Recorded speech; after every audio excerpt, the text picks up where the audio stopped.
Hello everyone, কেমন আছো তোমরা? আশা করছি ভালো আছো। তো দেখো আমরা চলে গেছিলাম একটা পাশে ক্যাফে। আর ক্যাফে এসেই দেখো আমরা অর্ডার দিয়েছি চিকেন পকোড়া, আর তার সাথে ছিল কোল্ড কোল্ড কফি ছিল। আর দেখো এখানে আমার বর দিয়েছিল লস্যি ওর জন্য। আর আমার ওখান থেকে খেয়ে সোজা চলে এসেছি বাড়িতে। আর আসার সময় অন্য জায়গার থেকে নিয়ে এসেছিলাম বিরিয়ানি, কেননা বিরিয়ানিটা আমার খুবই ভালো লাগে।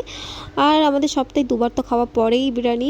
আর তার সাথে ছিল চিকেন চাপ, মানে বিরিয়ানির সাথে চিকেন চাপ। আর আমরা মানে বিরিয়ানির ভিতরে যে চিকেনটা থাকে ওটা আমরা স্কিপ করে যাই, কেননা আমার চাপটা বেশি ভালো লাগে।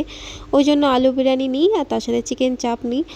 আর দেখো এখানে আমি এসে সোজাই খেতে লেগে গেছি, কেননা আমি মানে বসে থাকতে পারি না, আমি কখন খুলবো প্যাকেটটা আর কখন খেয়ে টেস্ট করে দেখবো। তো এখানে দেখো আমি খাচ্ছিলাম, আর আমার মেয়েও চিকেন খুবই ভালোবাসে। আর আমি এখানে খাচ্ছিলাম আর ও হাসছিল।